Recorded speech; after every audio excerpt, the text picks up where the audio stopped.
We thank God for all the prayers of all the saints and the unity of all the workers and believers. எல்லா பரிசுத்தவான்களின் ஜெபத்திற்காகவும் எல்லா ஊழியக்காரர் விசுவாசிகள் நடுவிலே காணப்படுகிறதான ஐக்கியத்திற்காகவும் நாங்கள் கர்த்தரை ஸ்தோத்திரிக்கிறோம். పరిశుద్ధులందరి యొక్క ప్రార్థన వల్లను విశ్వాసుల సేవకుల యొక్క ఐక్యత కలుగును దేవుని స్తుతించున్నాను. This morning shall we all turn to Haggai chapter 2 verse 9. இந்த காலை வேளையிலே ஆகாய் 2ஆம் அதிகாரம் 9ஆம் வசனத்திற்கு நம்முடைய வேதாகமத்தை நாம் திருப்புவோம். హగ్గై 2 అధ్యాయము 9వ వాక్యమునకు మన ధ్యానార్థమై మనం చదువుకుందాము. The glory of this latter house shall be greater than of the former, said the Lord of hosts, and in this place will I give peace, said the Lord of hosts. முந்தின ஆலயத்தின் மகிமை பார்க்கிலும் இந்த பிந்தின ஆலயத்தின் மகிமை பெரிதாக இருக்கும் என்று சேனைகளின் கர்த்தர் சொல்கிறார். இவ்விடத்திலே சமாதானத்தை கட்டளையிடுவேன் என்று சேனைகளின் கர்த்தர் உரைக்கிறார் என்று சொல்லுகிறார். There are so many meanings for this house mentioned here. இந்த இடத்திலே சொல்லப்பட்டதான இந்த ஆலயத்திற்கு பலவிதமான அர்த்தங்கள் உண்டு. ఇక్కడ చెప్పబడిన ఈ మందిరమునకు అనేక అర్థములు కలవు. One meaning we know, the house of God, the church of God. ஒரு அர்த்தம் தேவனுடைய ஆலயம் அல்லது தேவனுடைய சபை. మొదటి అర్థము దేవుని మందిరం అని చెప్పినప్పుడు దేవుని యొక్క సంఘమై ఉన్నది. So it's very encouraging that the glory of the church, the latter time will be greater than the former time. முந்தின ஆலயத்தின் மகிமையை பார்க்கிலும் பிந்தின ஆலயத்தின் மகிமை பெரிதாக இருக்கும் என்பதை நாம் அறிந்து கொள்ளும் பொழுது அது நம்மை உற்சாகமூட்டக்கூடியதாக இருக்கிறது. ముందున్న సంఘం యొక్క మహిమ వెనుకటి సంఘం యొక్క మహిమ కంటే ఎక్కువగా ఉండును అని చూస్తున్నాము. Another meaning, as we read in Hebrews, we are his house. எபிரேயரிலே நாம் வாசிக்கிறது போல இதற்கு மற்றொரு அர்த்தம் நாமே அந்த வீடாக இருக்கிறோம். హెబ్రీలో చూస్తున్నాము మనమే ఆయన ఇల్లు అని చూస్తున్నాము. Our spiritual life, நம்முடைய ஆவிக்குரிய ஜீவியம், మన ఆత్మీయ జీవితము. So God wants to make the latter end of our spiritual life better than, more glorious than our beginning.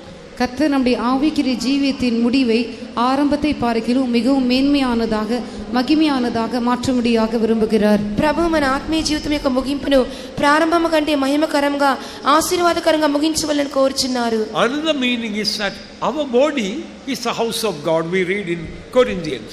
கொரிந்தியரிலே நாம் வாசிக்கிறது போல இதற்குரிய மற்றொரு அர்த்தம் என்னவென்றால் நம்முடைய சரீரமே தேவனுடைய ஆலயமாக இருக்கிறது. కొరింథీలో మనం చూస్తున్నట్లుగానే మన శరీరమే దేవుని ఆలయమై ఉన్నది.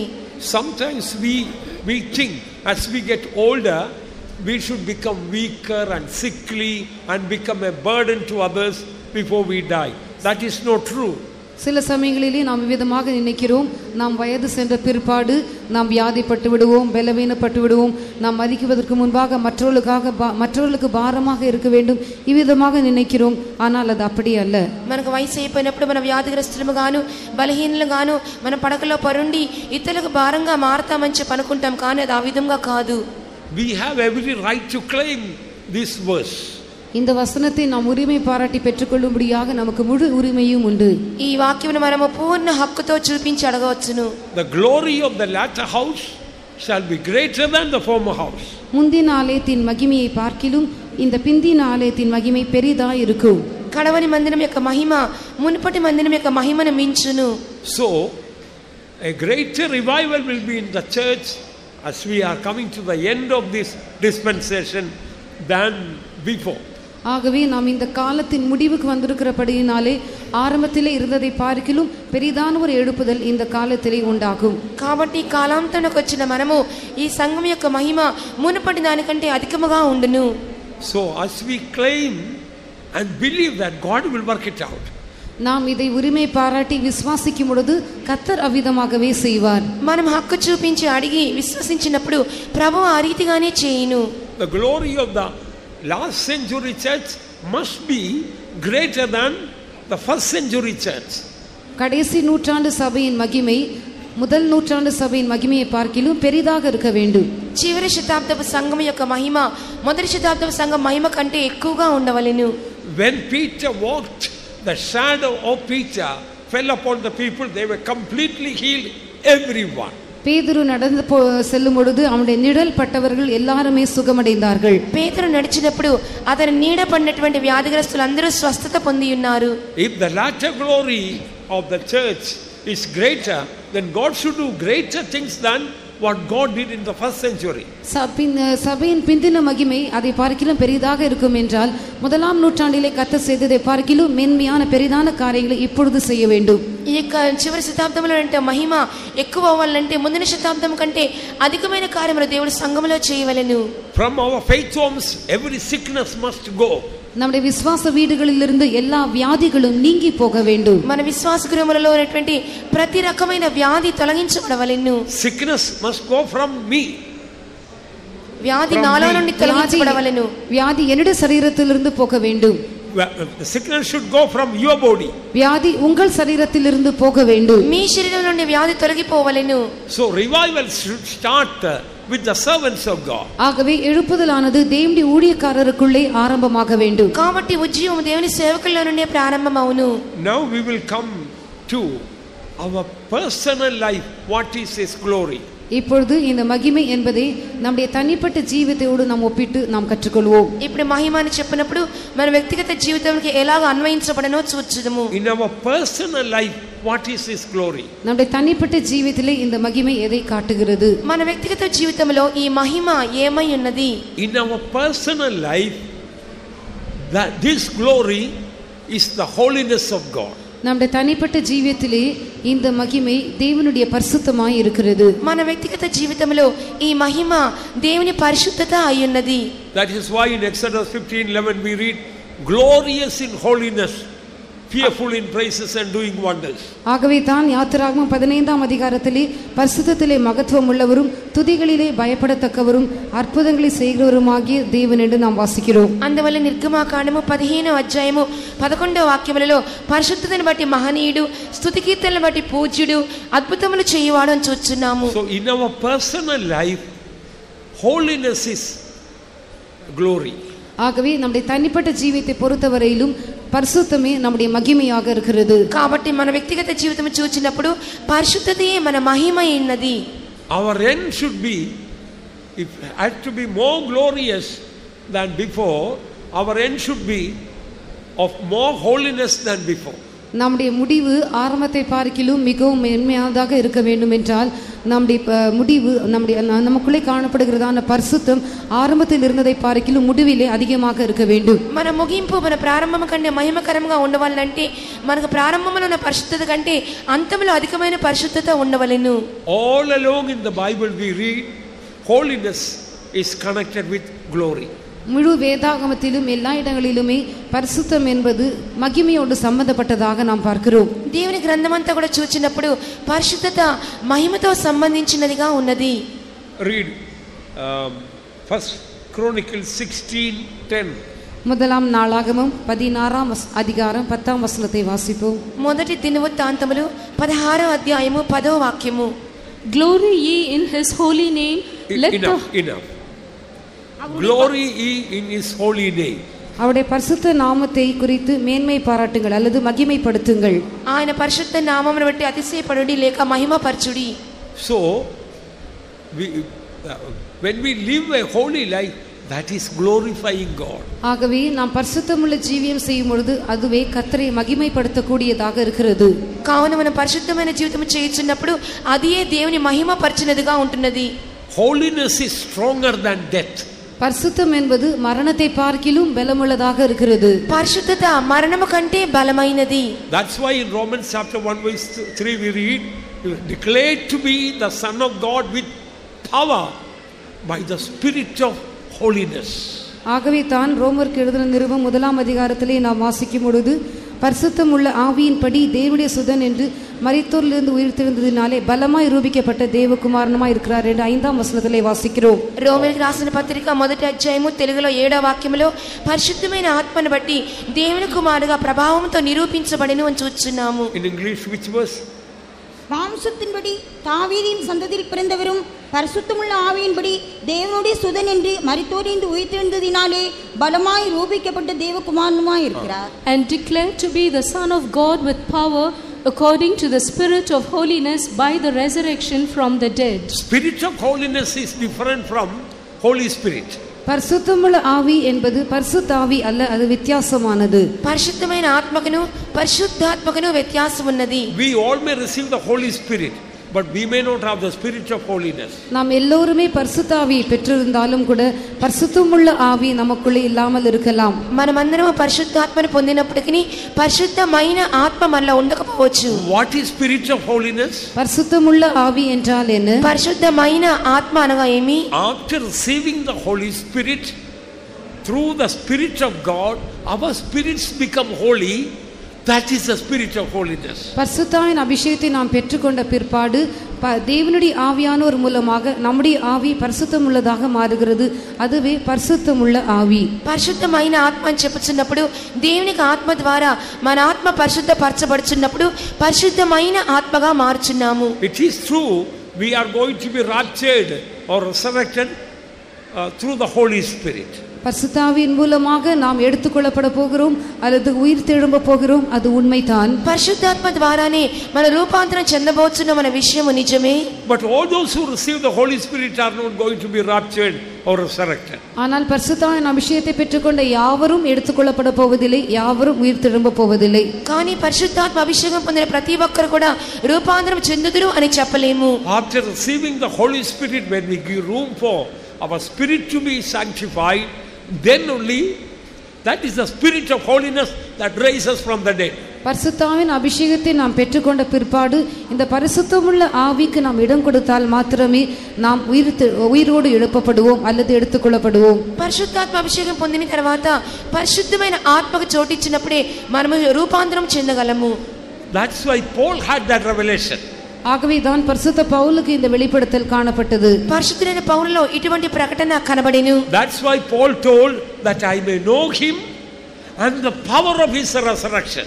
ஆகவே தான் நான் அவரையும் அவருடைய உயிர்த்தெழுதலின் வல்லமையும் அறியும்படிக்கு என்று பரிசுத்த பவுல் சொல்லுகிறார். అందువల్ల అది చెప్పుచున్నప్పుడు ఆయనను ఆయన పునరుద్ధాన బలమును ఎరుగు నిమిత్తము అని వ్రాయిచున్నాడు. Read it, that what is that power of resurrection?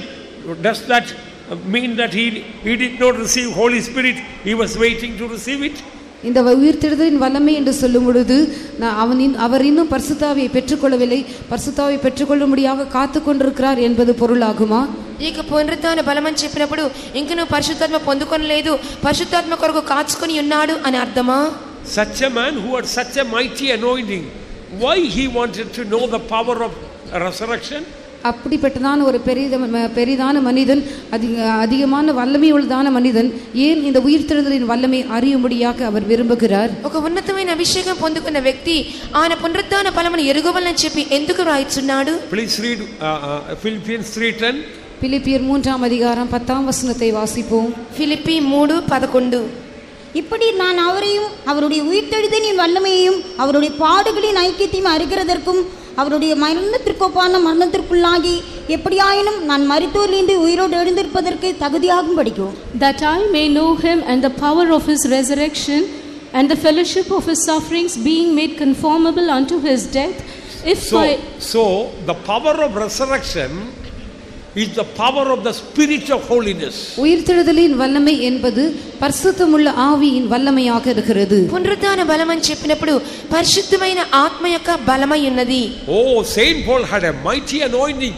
He went into a trance, and we read about it in the word of God, and unspeakable things he heard from God. பரிசுத்த பவுலுக்கு பலமான அபிஷேகத்தை பெற்றவராக இருந்தார்.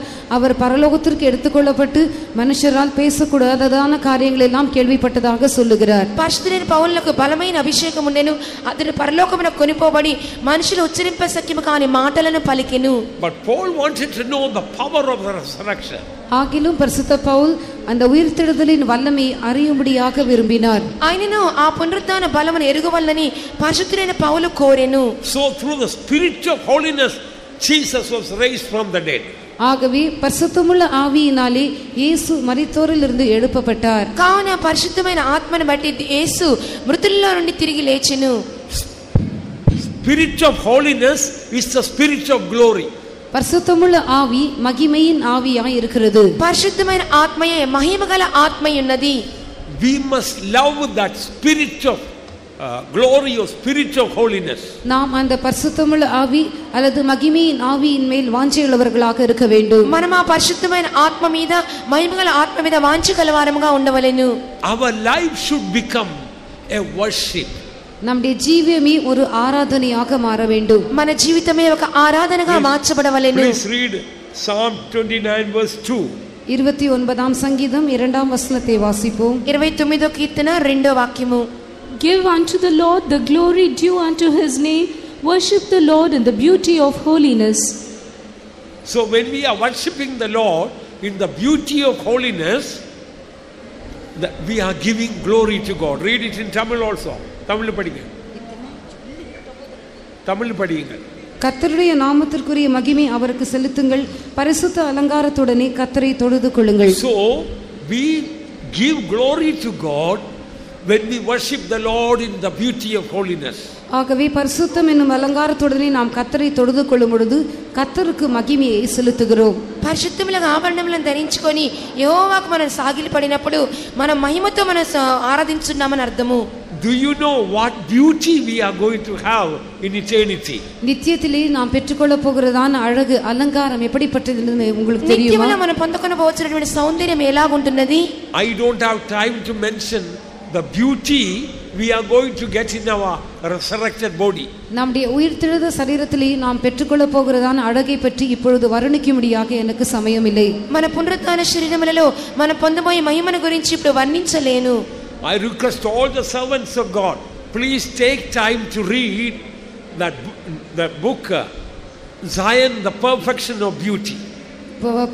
பூரண வடிவுள்ள சீயோன் என்கிறதான அந்த புஸ்தகம் ஆங்கிலத்தில் இருக்கிறது. அதை நீங்கள் எல்லாரும் வாசிக்கும்படியாக சமயத்தை எடுத்துக்கொள்ளும்படியாக எல்லா ஊழியக்காரரிடத்திலும் நான் கேட்டுக்கொள்கிறேன். దయచేసి సేవకులందరూ కూడా పరిపూర్ణ సౌందర్యముల సియోను అనే పుస్తకాన్ని కొని చదువుకోవాలని కోరుచున్నాను. We have it in English, Tamil and Telugu also. ஆங்கிலத்திலும் தமிழிலும் தெலுங்கிலும் இந்த புஸ்தகம் இருக்கிறது. ఆంగ్లంలోను తమిళ్లోను తెలుగులో కూడా ఈ పుస్తకం ఉన్నది. If you don't have money, please take freely. உங்களுக்கு பணம் இல்லாமல் இருந்தால் தயவு செய்து அதை நீங்கள் இலவசமாக எடுத்துக்கொள்ளுங்கள். మీ చేతిలో డబ్బు లేకపోతే ఉచితంగానే మీరు తీసుకొనుడి. If we know the beauty that we are going to have in our body, I tell you, you will be so excited you won't feel like sleeping.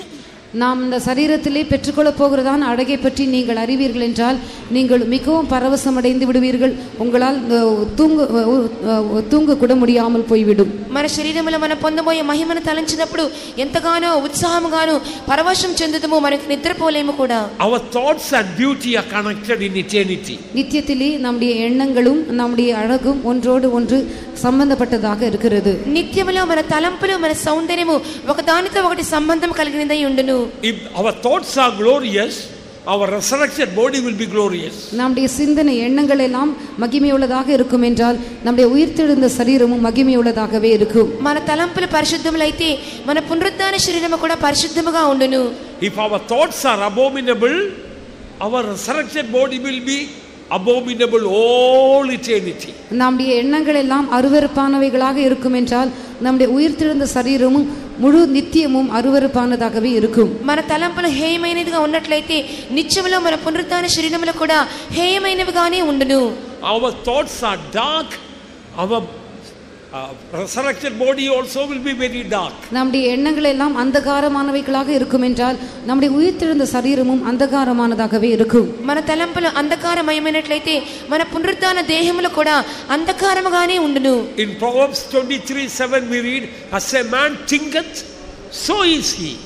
நீதிமொழிகள் 23ஆம் அதிகாரம் 7ஆம் வசனத்திலே அவன் இருதயத்தின் நினைவு எப்படியோ அப்படியே அவன் இருக்கிறான் என்று பார்க்கிறோம். సామెతలు 23:7లో చూస్తున్నాము అతని ఆంతర్యములో తలంపులలో ఎలాగుండునో ఆ రీతిగానే ఉండును అని చూస్తున్నాము.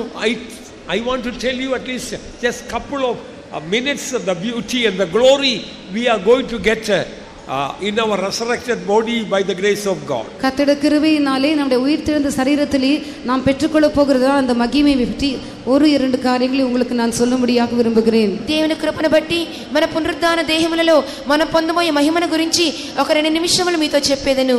Saints in Zion, the glory of the resurrected body will be such, all the saints in eternity they want to look at the beauty all eternity. All our beauty all eternity. நித்தியத்திலே சியோனில் இருக்கிறதான பரிசுத்தவான்களுடைய அழகு எவ்வளவு மேன்மையானதாக பெரிதாக இருக்கும் என்றால் மற்ற எல்லா பரிசுத்தவான்களும் முழு நித்தியமும் நம்முடைய மகிமையை அழகை பார்த்து கொண்டே இருக்கும்படியாக விரும்புவார்கள். నిత్యములో సియోన్లో ఉంటున్నటువంటి పరిశుద్ధుల యొక్క మహిమ ఎంత గొప్పదిగా ఉండనంటే ఇతర పరిశుద్ధులందరూ కూడా మన మహిమను చూచుటకు కోరుదురు. You look at any beauty in the world, a beautiful garden, a beautiful sky, and anything beautiful in the world, you look, after looking 5 or 10 minutes you get fed up.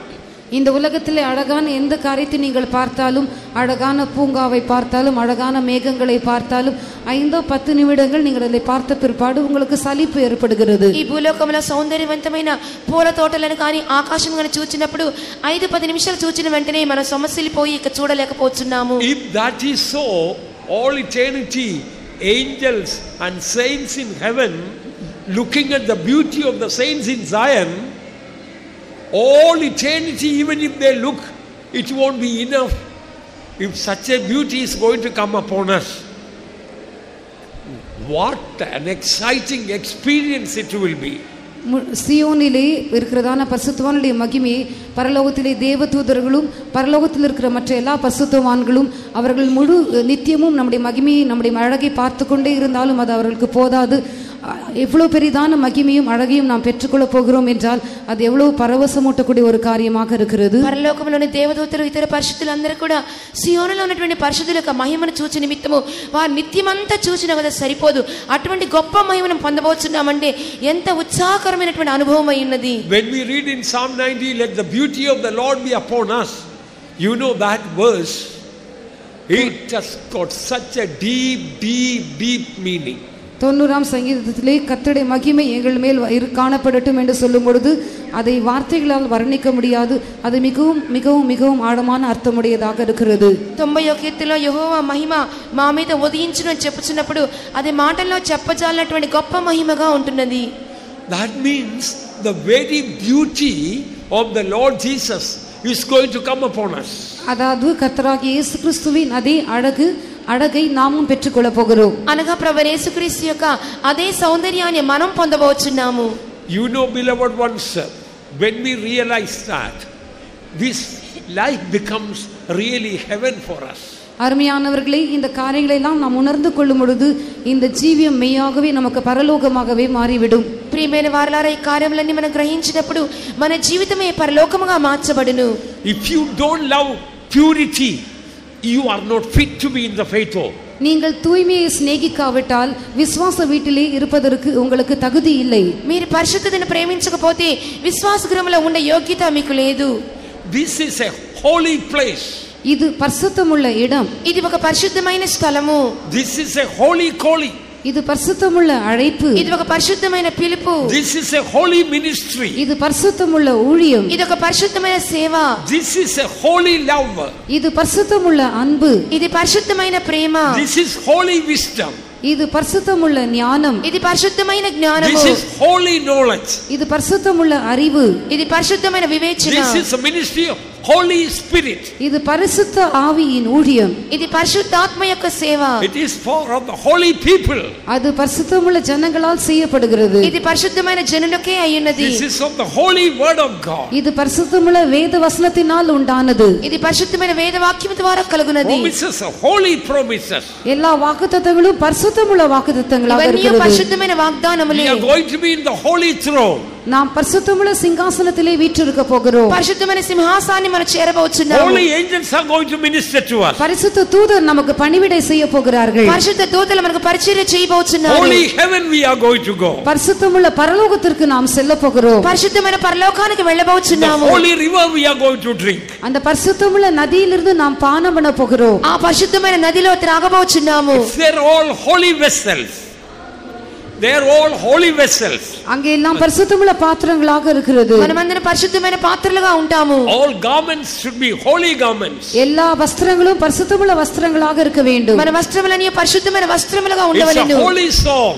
அது பரிசுத்தமுள்ள பாடல். పరిశుద్ధమైన పాటలు. It's a holy calling or holy life calling to holy life. பரிசுத்தமுள்ள அழைப்பு அல்லது பரிசுத்தமுள்ள ஜீவியம் செய்யும்படியாக நாம் பெற்றதான அழைப்பு. పరిశుద్ధమైన పిలుపు పొందుకొని పరిశుద్ధమైన జీవితం చేయించుదాం. Come on, let's praise God for the holiness of God. தேவனுடைய பரிசுத்தத்திற்காக நாம் ஸ்தோத்திரம் பண்ணுவோம். దేవుని పరిశుద్ధత కొరకై స్తోత్రించుదాము. Praise the Lord, praise the Lord, praise the Lord, praise the Lord, praise. There should be life in praising God. Come on, praise God again. நாம் ஜீவனோடு கர்த்தரை துதிக்க வேண்டும். திரும்பமாக நாம் ஸ்தோத்திரம் பண்ணுவோம். మన జీవంతో దేవుని స్తోత్రించాలి. స్తోత్రించుదాము. Praise the Lord, praise the Lord, praise the Lord, praise the Lord, praise the Lord, praise the Lord, praise the Lord, praise the Lord, praise the Lord, praise the Lord, praise the Lord, praise the Lord, praise the Lord, praise the Lord. Why Exodus 15:11 says, glorious in holiness, fearful in praises. ஏன் யாத்ராகமம் 15ஆம் அதிகாரம் 11ஆம் வசனத்திலே நாம் வாசிக்கும் பொழுது பரிசுத்தத்திலே மகத்துவம் உள்ளவரும் துதிகளிலே பயப்படத்தக்கவரும் என்று சொல்லப்பட்டிருக்கிறது. నిర్గమాకాండం 15వ అధ్యాయం 11వ వాక్యములో పరిశుద్ధతను బట్టి మహనీయుడవు, స్తుతి కీర్తనలను బట్టి పూజ్యుడవు లేక భయంకరుడవని ఎందుకు వ్రాయబడి ఉన్నది? If we live a holy life, there will be a holy fear in the people. நாம் பரிசுத்தமுள்ளதான ஜீவியம் செய்வோம் என்றால் ஜனங்களுக்குள்ளே பரிசுத்தத்தை பற்றிதான் ஒரு பயம் காணப்படும். మనం ఒక పరిశుద్ధమైన జీవితం చేసినప్పుడు జనులలో పరిశుద్ధమైన భయము కలుగును. They will be afraid to touch us. அவர்கள் நம்மை தொடும்படியாக பயப்படுவார்கள். వారు మనల్ని ముట్టుటకు గాను భయపడుదురు. We will not be afraid of them. நாம் அவர்களை கண்டு பயப்பட மாட்டோம். మనం వాని చూచి భయపడ నేరము. Whether they give tithes or don't give tithes, it doesn't matter to us. அவர்கள் தசம பாகம் கொடுத்தாலும் கொடுக்காவிட்டாலும் அவைகள் எல்லாம் நமக்கு ஒரு விஷயமே இல்லை. వారు దశమభాగాలు ఇచ్చినను ఇయ్యకపోయినను అదొక విషయం కాదు. Whether they praise us or appreciate us or criticize us, it doesn't matter to us. அவர்கள் நம்மை புகழ்ந்தாலும் நம்மை மெச்சி பேசினாலும் நம்மை இகழ்ந்தாலும் எதுவும் நமக்கு ஒரு பிரச்சனையாகவே இருக்காது. వారు మనల్ని పొగిడినప్పటికీ మెచ్చుకున్నప్పటికీ ఎగతాళి చేసినప్పటికీ అది మనకి విషయమే కాదు. If we live a holy life, there will be a holy fear in others about us. நாம் பரிசுத்தமுள்ள ஜீவியம் செய்யும் பொழுது மற்றவர்களுக்கு நம் பேரிலே ஒரு பரிசுத்தமுள்ள பயம் காணப்படும். మనం ఒక పరిశుద్ధమైన జీవితం చేసినప్పుడు మన గురించి ఇతరులలో ఒక పరిశుద్ధమైన భయము కలుగును. David was a shepherd boy playing with a harp. தாவீது சுரமண்டலத்தை வாசிக்கக்கூடியதான ஒரு ஆட்டிடையனாக காணப்பட்டான். దావీదు సితారా వాయించగల ఒక గొర్రెల కాపరిగా ఉంటున్నాడు. But King Saul was standing or sitting with a javelin to throw at him. ஆனால் ராஜாவாகிய சவுல் அவன் மேல் ஈவுடியாக கையிலே ஈட்டியை வைத்துக் கொண்டிருந்தான். కానీ రాజైన సౌలు అయితే దావీదు మీద విసురు నిమిత్తము ఒక ఈటెను చేత పట్టుకొని ఉండెను. But we read in the word of God, Saul was afraid of David. ஆனால் சவுல் தாவீதை கண்டு பயந்தான் என்று நாம் வேதவசனத்திலே பார்க்கிறோம். సౌలు దావీదునకు భయపడెను అని వాక్యములో చూస్తున్నాము. It should have been the other way around, isn't it? அது இதற்கு எதிர்மாறாக எழுதப்பட்டிருக்க வேண்டும் அல்லவா? అది వేరొక రీతిలో ఉండవలెను కదా. Saul was sitting with a javelin to kill him. It should have been written, David was afraid of King Saul. Saul தாவீதை கொல்லும்படியாக அவன் மேல் ஏவும்படியாக கையில் ஈட்டியை வைத்துக் கொண்டவனாக உட்கார்ந்திருக்கிறான். ஆகவே தாவீது அவனுக்கு முன்பாக பயந்து நடுங்கினான் என்று எழுதப்பட்டிருக்க வேண்டும் அல்லவா? దావీదును చంప నిమిత్తము సౌలు ఈటితో కూర్చొని ఉన్నాడు. సౌలును చూచి దావీదు కదా వణకవలెను. No, he that is in us is greater than he that is in the world. அது அப்படியே அல்ல, உலகத்தில் இருக்கிறவனை காட்டிலும் நமக்குள் இருக்கிறவர் பெரியவர். కానీ ఆ విధంగా కాదు, మనలో ఉన్నవాడు లోకములో ఉన్నవాడి కంటే గొప్పవాడై ఉన్నాడు. How do you know you really love holiness? நீங்கள் மெய்யாகவே பரிசுத்தத்தை சிநேகிக்கிறீர்கள் என்பதை எப்படி விளங்கிக் கொள்ள முடியும்? నిజంగా మీరు పరిశుద్ధతను ప్రేమించున్నారని ఎలా గ్రహించుకోగలరు? Your last day will show that. உங்களுடைய கடைசி நாளே அதை காண்பிக்கக்கூடியதாக இருக்கும். చివరి దినమే దాన్ని చూపించును. The way we end our life, everybody will come to know whether we were holy or unholy. நாம் மரிக்கிறதான நாளிலே நாம் பரிசுத்தமுள்ளவர்களாக ஜீவித்தோமா இல்லையா என்பதை யாவரும் அறிந்து கொள்வார்கள். మనం మరణించే దినము చూచినప్పుడు పరిశుద్ధంగా జీవించున్నామా లేదా అని చెప్పి అందరూ తెలుసుకుందురు. Now because we are clad in white, we may appear holy people living in the house of God, and believers call us saints. இப்பொழுது நாம் வெண்வஸ்திரம் அணிந்தவர்களாக விசுவாச வீட்டில் இருக்கிறதினாலே நாம் மிகவும் பரிசுத்தமுள்ளவர்களைப் போல் காணப்படக்கூடும். விசுவாசிகளும் நம்மளை பரிசுத்தவான்கள் என்று அழைக்கிறார்கள். మనము తెల్ల వస్త్రములు వేసుకున్నందువలన విశ్వాసగృహములో ఉన్నందువలన విశ్వాసులు మనల్ని పరిశుద్ధులుగా పిలువబడినందువలన ఒకవేళ పరిశుద్ధులుగా పిలువబడుచు ఉండవచ్చును. But one day the spirit of holiness is going to be revealed. That is the moment we leave the world. ஆனால் ஒரு நாள் இந்த பரிசுத்தமுள்ள ஆவி வெளிப்பட போகிறது. அந்த நாளில் இப்படிப்பட்டதான வார்த்தை நமக்கு உண்டாக வேண்டும். ఒక దినమందు పరిశుద్ధమైన ఆత్మ బయలుపరచబడబోచున్నది. ఆ దినము మనం ఈ లోకాన్ని విడిచిపెట్టి వేళ దినమై ఉన్నది. While living we can pretend, but while dying nobody can pretend. அந்த நாளில் இந்த உலகத்தை விட்டு நாம் கடந்து போகிற நாளாக இருக்கும். நாம் ஜீவிக்கும் பொழுது நாம் பாசாங்க பண்ணலாம், ஆனால் மரிக்கும் பொழுது ஒருவருமே அவிதமாக செய்ய முடியாது. మనం జీవించున్నప్పుడు మనం నటించవచ్చును, కానీ మరణించు దినమందు నటించలేము. I don't mean to say we all have been living all along a holy life. நாம் எல்லோரும் எப்பொழுதுமே பரிசுத்தமாகவே ஜீவித்து வருகிறோம் என்று நான் சொல்வதில்லை. మనం ఎల్లప్పుడూ అందరము పరిశుద్ధముగా జీవించుచున్నామని చెప్పలేము. Oh, when I look to my life there are so many mistakes still in my life and shortage of holiness. என்னுடைய ஜீவித்தை நான் கவனித்து பார்க்கும் பொழுது என்னுடைய ஜீவிதத்திலே இன்னும் கூட எத்தனையோ குறைவுகளும் குற்றங்களும் பரிசுத்தத்திலே நான் குறைவுள்ளவனுமாக இருக்கிறேன். నా జీవితంలో అనేక లోపములు కలవు. పరిశుద్ధత విషయంలో నేను ఇంకా కొరత గలవానిగా ఉంటున్నాను. I confess I am far short of the holiness of the Lord. தேவனுடைய பரிசுத்தத்திற்கு நான் அளவிற்கு நான் மிகவும் குறைவுள்ளவனாக இருக்கிறேன் என்பதை நான் அறிக்கை செய்கிறேன். దేవుని యొక్క పరిశుద్ధత అనే కొరతకు నేను అధికమైనటువంటి కొరత గలవాడిని ఒప్పుకొనుచున్నాను. But what I say, we need a hunger and thirst for the spirit of holiness. ஆனால் நான் உங்களுக்கு சொல்ல விரும்புகிற காரியம் என்னவென்றால் அந்த பரிசுத்தமுள்ள ஆவி பற்றி தான் ஒரு பசியும் தாகமும் நமக்கு காணப்பட வேண்டும். కానీ నేనేం చెప్పుచున్నాను అనగా ఆ పరిశుద్ధమైన ఆత్మను గురించిన ఆకలి దప్పులు మనకు ఉండవలెను. Your very face will reflect whether you live a holy life or not. நீங்கள் பரிசுத்தமுள்ள ஜீவியம் செய்கிறீர்களா இல்லையா என்பதை உங்களுடைய முகமே பிரதிபலிக்க கூடியதாக இருக்கும். మీరు ఒక పరిశుద్ధమైన జీవితం చేయుచున్నారా లేదా అని మీ ముఖమే దాన్ని తెలియచేయును. Oh, a glorious day is going to come. ஒரு மகிமையான நாள் வரப்போகிறது. ఒక మహిమగల దినం రాబోచున్నది. For saints, holy people, death or rapture both are alike glorious day meeting the Lord. பரிசுத்தவான்களுக்கு பரிசுத்தம் உள்ளவர்களுக்கு மரணமாகிலும் அவர்களுடைய கர்த்தருடைய வருகை நாளாகிலும் இரண்டும் ஒன்று போல காணப்படும். அவர்கள் கர்த்தரை சந்திக்கிறதான மகிமையான நாளாக அது இருக்கும். దేవుని యొక్క పరిశుద్ధులకు మరణము రాకడ ఒకే రీతిగా ఉండను. వారు దేవుని మహిమతో దర్శించబోదురు. Some people have got idea death means oh no I don't like, but oh that may be terrible. Rapture I like, if I can go when Jesus comes, that's better than dying. சிலர் இவ்விதமாக நினைக்கிறார்கள், மரணமா அது எனக்கு வேண்டாம், அது பயங்கரமான ஒரு காரியமாக இருக்கும்.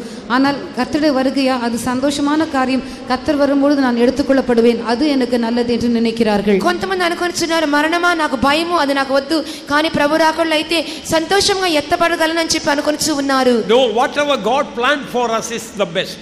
Believe it.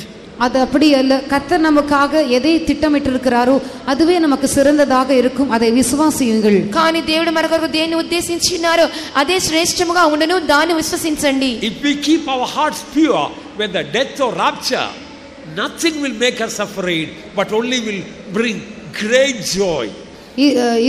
நம்முடைய இருதயத்தை நாம் தூய்மையாக வைத்துக் கொள்வோம் என்றால் எந்த காரியமும் மரணமாக இருந்தாலும் கர்த்தருடைய வருகையாக இருந்தாலும் அது நம்மை பயமுடுத்தாது, நமக்குள்ளே பெரியதான சமாதானம் உண்டாயிருக்கும். అది మరణమైనా సరే అది ప్రభు రాకడైనా సరే దేని గురించి భయపడిన అవసరం లేదు. అది మన గొప్ప మహిమగా మార్చబడును, సంతోషముగా మార్చబడును. You know why I am all the time preaching and teaching about holiness? ஏன் நான் எப்பொழுதுமே பரிசுத்தத்தை பற்றி போதிக்கிறேன் பிரசங்கிக்கிறேன் என்று உங்களுக்கு தெரியுமா? ఎందువలన ప్రతి సమయమందు ఎల్లప్పుడూ పరిశుద్ధతను గురించి బోధించున్నానని మీకు తెలియనా? If I don't live too long, it is my heart's desire the church may be holy and found at the coming of the Lord. நான் அதிக நாட்கள் உயிரோடு இல்லாமற் போனாலும் கூட என்னுடைய இதயத்தின் வாஞ்சை என்னவென்றால் கர்த்தருடைய சபையானது பரிசுத்தமுள்ளதாக ஜீவித்து கர்த்தருடைய வருகையிலே காணப்பட வேண்டும். నేను అధిక దినములు జీవించకపోయినను నా హృదయ వాంఛ ఏమనగా దేవుని యొక్క సంఘము పరిశుద్ధమైనదిగా దేవుని ఎదుట ఎత్తుకొనబడవలెను. My days are in the hands of God, whether short or long. It's left to God to decide. என்னுடைய ஆயுசு நாட்கள் குறுகினதோ நீண்டதோ அது கர்த்தருடைய கரங்களில் இருக்கிறது, அது கர்த்தரை சேர்ந்த விஷயமாக இருக்கிறது. నా యొక్క ఆయుష్ దినములు తక్కువైనా సరే ఎక్కువైనా సరే ప్రభు యొక్క హస్తములో ఉన్నది ఆయనే తీర్మానించును. But we need a zealous group of people, a holy band of people to stand on Mount Zion. ஆனால் சியோன் மலையில் நிற்கும்படியாக வைராக்கியம் உள்ள ஒரு கூட்டத்தார், பரிசுத்தமுள்ளதான ஒரு கூட்டத்தார் நமக்கு தேவை. కానీ సియోను పర్వతం మీద నిలబడ నిమిత్తము ఒక వైరాగ్యము గలవారు పరిశుద్ధమైన గుంపు మనకు అవసరమై ఉన్నారు. I thank God for the beautiful life of Pastor S.B. Ernest. Pastor S.B. Ernest அவர்களுடைய அழகான ஜீவியத்திற்காக நான் கர்த்தரை ஸ்தோத்திரிக்கிறேன். Pastor S.B. Ernest గారి రమ్యమైన జీవితం నిమిత్తం దేవుని స్తోత్రించున్నాను. when Pastor Ernest was working in France, one day the Lord spoke to him. Pastor Ernest அவர்கள் பிரான்ஸ் தேசத்திலே ஊழியம் செய்யும் பொழுது ஒரு நாள் கர்த்தர் அவரிடத்திலே பேசினார். పాస్టర్ ఎర్నెస్ట్ గారు ఫ్రాన్స్ అనే దేశంలో సేవ చేస్తున్నప్పుడు దేవుడు ఆయనతో మాట్లాడి ఉన్నారు. By the way, France is one of the worst countries in the world as far as immorality is concerned. பரிசுத்தத்திற்கு மாறான காரியங்களை சம்பந்தப்பட்ட விதத்திலே பிரான்ஸ் தேசம் உலகத்திலே மிகவும் மோசமான தேசமாக இருக்கிறது. లోకమంతట్లో ఫ్రాన్స్ దేశమే అసభ్యమైన జీవితానికి అధికముగా ఉంటున్నది. One day the Lord spoke to Pastor Ernest. ஒரு நாள் கர்த்தர் பாஸ்டர் எர்னஸ்ட் அவரோடு பேசினார். ఒక పర్యాయము పాస్టర్ ఎర్నెస్ట్ గారితో ప్రభు మాట్లాడిరి. Ernest, you should only think what I put in your mind. Ernest, நான் உன்னுடைய மனதில் எதை வைக்கிறேனோ அதை మాత్రమే நீ சிந்திக்க வேண்டும். ఎర్నెస్ట్, నీ మనసులో నేను ఏం పెట్టుచున్నానో దానినే నువ్వు మాట్లాడవలెను. The Lord told him that is called holiness. கர்த்தர் சொன்னார் அதுதான் பரிசுத்தம். ప్రభు చెప్పి ఉన్నారు అదే పరిశుద్ధత అని. In other words, వేరు వార్తகளிலே మరొక మాటలో చెప్పాలంటే, if the Lord wants you to think about the throne of God, if you are thinking about the streets of Jerusalem, that is short of holiness. தேவன் உங்களை தேவனுடைய சிங்காசனத்தை பற்றி தியானிக்க வேண்டும் என்று எதிர்பார்க்கிற நேரத்திலே நீங்கள் எருசலேமில் இருக்குதான வீதிகளை பற்றி சிந்தித்துக் கொண்டிருந்தால் அது பரிசுத்தத்தின் குறைவாக இருக்கிறது. ఒకవేళ దేవుడు మిమ్మల్ని దేవుని సింహాసనాన్ని గురించి ధ్యానించమని చెప్పినప్పుడు మీరు యెరూషలేము వీధుల గురించి ధ్యానించినట్లయితే అది పరిశుద్ధత యొక్క కొరతయే ఉన్నది. You just think about the standard of holiness that God revealed to saints of God. தேவனுடைய பரிசுத்தவான்களுக்கு கர்த்தர் வெளிப்படுத்தினதான பரிசுத்தத்தின் அளவை பற்றி நீங்கள் சிந்தித்து பாருங்கள். దేవుని పరిశుద్ధులకు దేవుడు బయలుపరిచిన పరిశుద్ధత యొక్క స్థాయిని ఆలోచించండి. Do you know why we don't have Bible colleges? ஏன் நமக்கு வேதாகம கல்லூரி இல்லை என்று தெரியுமா? మనకెందుకు బైబిల్ కళాశాలలు లేవు అని తెలుసా? Not because we don't have educated people in the church. நமக்கு சபையிலே நன்றாக படித்தவர்கள் இல்லை என்பதனால் அல்ல. మన సంఘంలో విద్యావంతులు లేరు అని కాదు. Not because we don't have money to build Bible colleges. வேதாகம கல்லூரிகளை கட்டும்படியாக நமக்கு பணம் இல்லை என்று அல்ல. బైబిల్ కళాశాల కట్టుటకు మనకు డబ్బు లేదు అని కాదు. Why we don't have Bible colleges? ஏன் நமக்கு வேதாகம கல்லூரிகள் இல்லை? బైబిల్ కళాశాలలు మనకు ఎందుకు లేవు? We teach if we live a pure clean life, God will give the right messages, right word of God, right revelations, and that can feed the people and perfect the people. தூய்மையான பரிசுத்தமான ஜீவித்தை நாம் செய்வோம் என்றால் தேவன் சரியான வெளிப்படுத்தலை, சரியான வசனத்தை, சரியான தூதை தருவார். அதை நாம் ஜனங்களுக்கு கொடுக்கும் பொழுது அதன் மூலமாக ஜனங்கள் பூர்ணமாக்கப்படுவார்கள் என்பதை நாம் விசுவாசிக்கிறோம். మనం ఒక పవిత్రమైన పరిశుద్ధమైన జీవితం చేసినప్పుడు దేవుడు తానే దేవుని వాక్కులు అనుగ్రహించును, వర్తమానం అనుగ్రహించుదురు, ప్రకటనలు అనుగ్రహించుదురు. దాని మూలంగా జనులు పరిశుద్ధపడబడి మహిమకరంగా మార్చబడుదురు. It is good to learn Hebrew and Latin and Greek. எபிரேய மொழியும் லத்தீன் மொழியும் கிரேக்க மொழியும் எல்லாம் படிப்பது நல்லதுதான். హెబ్రీ, లాటిన్, గ్రీక్ భాషలు నేర్చుకోవడం మంచిదే. It is good to study all the commentaries and so many other historians backgrounds and so many other books in spiritual life. ஆவிக்குரிய ஜீவிதத்தை சம்பந்தப்பட்டதான மற்ற கமெண்ட்ரிஸ், மற்ற ஆவிக்குரிய புஸ்தகங்கள், சரித்திர புஸ்தகங்கள் எல்லாம் வாசிப்பது, அதையெல்லாம் கற்றுக்கொள்வது நல்லதுதான். అనేకమైన ఇతర ఆత్మీయమైన పుస్తకములు, చరిత్రాత్మక పుస్తకములు చదువుకొనుట, నేర్చుకొనుట మంచిదే. But letter killeth and spirit giveth life. ஆனால் எடுத்து கொள்ளுகிறது, ஆவியோ உயிர்ப்பிக்கிறது. కానీ అక్షరము చంపును, ఆత్మ జీవింప చేయును. It is nothing like getting revelation from God and give to the people. That is a food, wholesome food to prepare people for the coming of the Lord. தேவனிடத்திலிருந்து வசனங்களை, வார்த்தைகளை பெற்றுக்கொண்டு ஜனங்களுக்கு அதை கொடுப்பது, இதுதான் நாம் கொடுக்கக்கூடியதான ஆரோக்கியமான உபதேசமாக இருக்கிறது. இதுவே ஜனங்களை கர்த்தருடைய வருகைக்காக ஆயத்தப்படுத்தக்கூடியதாகவும் இருக்கும். దేవుని యొద్ద నుండి మనం ప్రకటనలు పొందుకొని దేవుని జనులకు తెలియచేయటయే అది బలమైన ఆహారముగా ఉంటున్నది. ఆ బలమైన ఆహారం అనుగ్రహించి దేవుని సంఘాన్ని దేవుని రాకడకు సిద్ధపరచగలము. You keep whole week your mind clean. Sunday morning message will come out of Zion and you will not have any problem and anointing will be there. முழு வாரமும் உங்களுடைய மனதை, சிந்தையை சுத்தமாக வைத்துக்கொள்ள. அப்பொழுது ஞாயிற்றுக்கிழமை காலையிலே தானாக சியோனிலிருந்து ஒரு தூது உண்டாகும். உங்களுக்கு எந்த விதமான பிரச்சனையும் இருக்காது, ஒரு பெரிதான அபிஷேகமும் உண்டாகும். మీరు వారమంతా మీ మనసును పరిశుద్ధంగా కాపాడుకొనండి. ఆదివారం ఉదయకాలం మీకు తెలియని రీతిగానే సియోన్లోంచి వర్తమానం మీకు వచ్చును, ఒక గొప్ప అభిషేకము కలుగును. The last revival is the revival of holiness. கடைசியாக உண்டாகிறதான எழுப்புதல் பரிசுத்தத்தின் எழுப்புதலாக இருக்கும். చివరి ఉజ్జీవము పరిశుద్ధతను గురించిన ఉజ్జీవమై ఉండును. The last revival is the revival of Zion. கடைசி எழுப்புதல் சியோனின் எழுப்புதலாய் இருக்கிறது. చివరి ఉజ్జీవము సియోను నుండి వచ్చే ఉజ్జీవమై ఉండును. Sons of Zion are going to be revealed very soon. சியோனின் புத்திரர் வெகு சீக்கிரமாக வெளிப்பட போகிறார்கள். సియోను కుమారులు త్వరగా ప్రత్యక్షమవచ్చున్నారు. The glory of God is going to be revealed very soon. దేవుని మహిమ అతి శీఘ్రத்திலே வெளிப்பட போகிறது. దేవుని మహిమ అతి త్వరగా ప్రత్యక్షమవునై ఉన్నది. Why we don't have television ministry, radio ministry and so many other international ministries?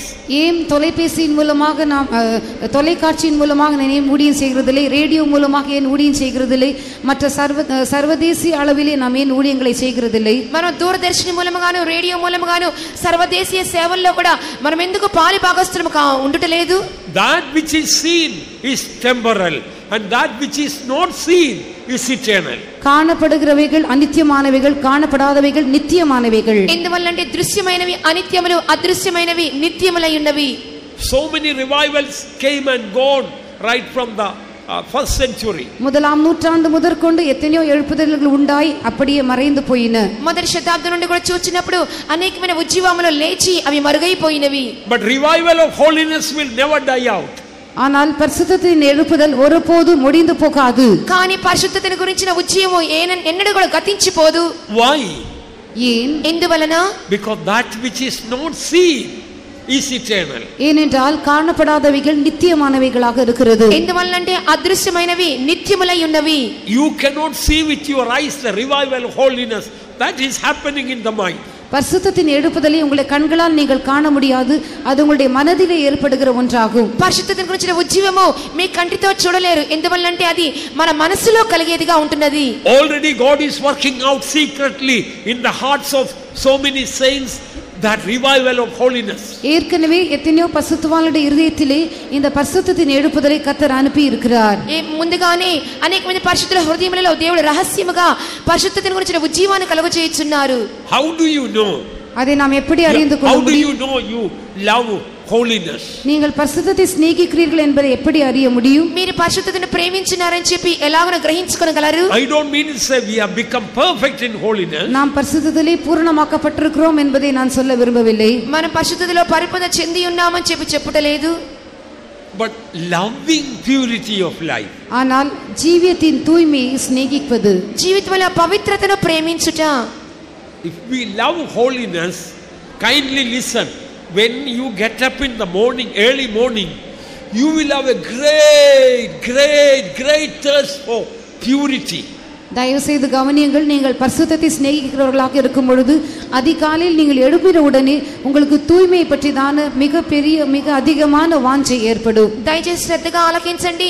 పరిశుద్ధత గురించినటువంటి వాంఛ మీలో ఉన్నట్లయితే ఉదయకాలం లేచిన వెంటనే ఆ పరిశుద్ధత గురించినటువంటి ఆకలి దప్పులు మీలో దాహం మీలో కలుగును. If all the waters in the universe, all the oceans are pure drinking water, உலகத்தில் இருக்கிறதான எல்லா தண்ணீரும் எல்லா சமுத்திரத்தின் தண்ணீரும் அது தூய்மையான குடிநீராக இருக்கிறது. ప్రపంచమంతట్లోని if it were குடிநீராக இருந்தால், ప్రపంచమంతట్లోని సముద్రపు నీరు మంచి నీళ్లుగా ఉన్నట్లయితే, and if you drink all that water, அந்த எல்லா தண்ணீரையும் நீங்கள் குடித்தாலும், ఆ నీటినంతటి మనం త్రాగినట్లయితే, still if you say I am thirsty, that is the right type of thirst for holiness. அந்த எல்லா தண்ணீரையும் குடித்த பிற்பாடும் நான் இன்னும் தாகமாகவே இருக்கிறேன் என்று நீங்கள் சொல்லுவீர்கள் என்றால் அப்படிப்பட்டதான தாகம் தான் தூய்மை பற்றிதான உங்களுக்கு உண்டாயிருக்க வேண்டியதான சரியான தாகமாக இருக்கிறது. ఆ నీళ్ళంతటి త్రాగినప్పటికీ ఇంకనూ దాహం కలిగినట్లయితే అదే సరియైన పరిశుద్ధతను గురించిన దాహమై ఉన్నది. I will say it again. நான் அதை திரும்பமாக சொல்லுகிறேன். నేను మరలా చెప్పుదును. Say tomorrow early morning you get up. நாளை தினம் காலையிலே நீங்கள் எழும்புகிறீர்கள். రేపటి ఉదయకాలం మీరు లేచెదరు. Oh, you have to do lot of kitchen work, some important things, singing, preaching, so many things that tomorrow you have to do. நீங்கள் நாளை தினத்தில் எத்தனையோ காரியங்களை செய்ய வேண்டியிருக்கும். நீங்கள் பல வேலைகளை செய்ய வேண்டியிருக்கும். நீங்கள் பாட வேண்டியிருக்கும், பிரசங்கம் பண்ண வேண்டியிருக்கும். మీరు అనేకమైన పనులు చేయవలసి ఉండును. మీరు వంటగదిలో పని చేయవలసి ఉండును, పాట పాడవలసి వచ్చును, ఇతర పనులు చేయవలసి ఉండును. But early morning when you get up, that will not be your worry. அதிகாலையிலே நீங்கள் எழும்பும் பொழுது அது உங்களுடைய கவலையாக இருக்காது. ఉదయకాలం లేచిన వెంటనే ఇదంతా మీ చింతలుగా ఉండకూడదు. Purity will come into your spirit. தூய்மை உங்களுடைய ஆவிக்குள்ளே எழும்பும். మీ ఆత్మలో పవిత్రత లేచును. Oh God, I want it today. கர்த்தாவே இன்றைக்கு எனக்கு அது தேவை. దేవా అది నాకు ఈ దినమంతా అవసరము. So purity should be our priority. ஆகவே தூய்மைக்கு நாம் முக்கியத்துவத்தை கொடுக்கிறவர்களாக இருக்க வேண்டும். కాబట్టి పవిత్రతయే మనకు ప్రాముఖ్యమైన స్థానముగా ఉండవలెను. Because the greatest failure is the moral failure. ஏனென்றால் தூய்மை இல்லாமல் இருப்பதே நம்முடைய ஜீவிதத்தில் மிக பெரிதான தோல்வியாக இருக்கிறது. పరిశుద్ధతను కోల్పోవటమే మన జీవితంలో అపజయముగా ఉంటున్నది. So our mind, this should be the priority, purity. ஆகவே நம்முடைய மனதிலே தூய்மைக்கு நாம் முதலிடம் கொடுக்கிறவர்களாக இருக்க வேண்டும். కాబట్టి మన మనసులో పరిశుద్ధతకి మన ప్రాముఖ్యతను ఇవ్వవలెను. If you love that purity, that your inner strength will be the greater than the strength of a unicorn. நீங்கள் அந்த தூய்மையை சிநேகிப்பீர்கள் என்றால் உங்களுக்கு இருக்கிறதான உள்ளான பலன் காண்டாமிருகத்தின் பலனை பார்க்கிலும் பெரிதாக இருக்கும். మీరు పరిశుద్ధతను ప్రేమించిన వారుగా ఉంటున్నట్లయితే మీ అంతరంగ బలము గురుపోతు బలము కంటే ఎక్కువగా ఉండును. Why do you get often filthy dreams? ஏன் உங்களுக்கு அடிக்கடி அசுத்தமான சொப்பனங்கள் உண்டாகிறது? ఎందువల్ల తరచుగా అపవిత్రమైన స్వప్నములను చూచున్నారు? Read Jude 8.